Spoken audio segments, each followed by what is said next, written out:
Star Wars Endor, episódio 9. Vamos comentar. Esse episódio é a segunda parte desse arco todo da prisão que a gente tá vendo, mas ele também continua a estrutura estabelecida no episódio passado, que é de ficar saltando entre vários núcleos diferentes. E eu sei que isso talvez não tenha agradado todo mundo semana passada, mas, sei lá, eu gosto de continuar tendo esses pequenos momentos assim com vários personagens que a gente já tá um pouco mais acostumado a acompanhar. E no geral eu acho que cada núcleo tá trazendo não só o desenvolvimento desses personagens, mas eu acho que todos eles estão falando a mesma língua, eles estão caminhando na mesma direção e abordando todo o escopo dessa estrutura autoritária do Império. Mas beleza, vamos falar sobre os núcleos aqui. Eu quero começar pelo do Cassian, que tá muito mais entrosado com a equipe dele ali. Você vê que ele até tá bem mais empático, né? Principalmente ali com o velhinho Ulaf, e também fazendo amizades diferentes ali com o Melch, por exemplo, que é um personagem que aparece em Rogue One, e tentando quebrar a casca grossa do supervisor Kino, interpretado pelo Andy Serkis, né? E o bacana desse núcleo é que semana passada a gente aprendeu as regras dessa prisão,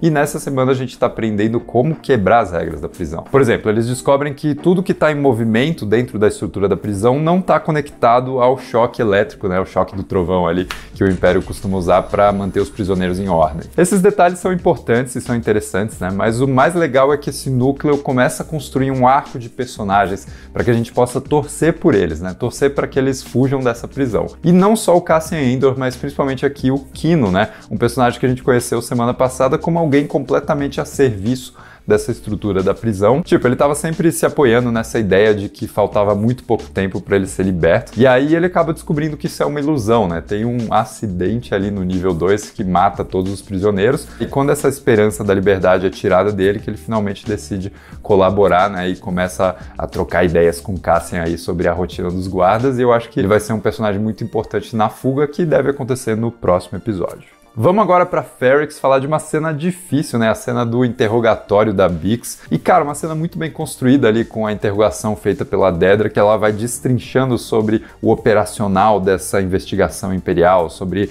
lançar redes e pegar peixes, né? E comparando a Bix a um peixe ou não. E deixando claro que por mais que ela coopere, ainda assim ela vai ser torturada, né? O que é bastante chocante, mas não é exatamente surpreendente para uma estrutura autoritária como o Império. Só que o mais sinistro nessa cena é ver o prazer do Gorst explicando todo o método de tortura dele, né? Explicando que eles pegam, sei lá, os gritos agonizantes de uma raça alienígena e usam isso para quebrar mentalmente os seus prisioneiros. E a cena termina de um jeito que eu acho que é ainda mais impactante, que é não deixando a gente ouvir esses sons que causam tanta perturbação, né? A gente simplesmente vê o efeito deles na personagem.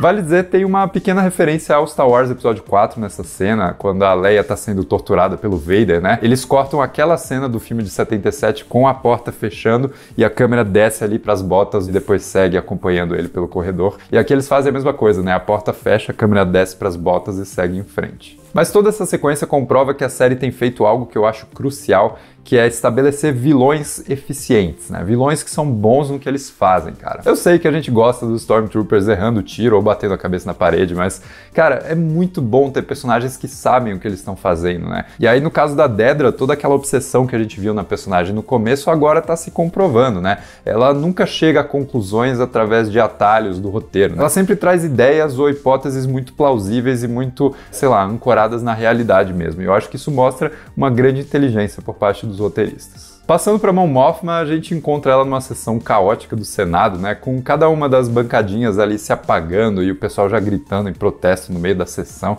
ninguém tá nem ouvindo ela. E é muito legal ver o contraste disso pro que a gente viu, por exemplo, nos episódios 1, 2 e 3, quando todo mundo era muito mais respeitoso, né, todo mundo seguia o decoro parlamentar.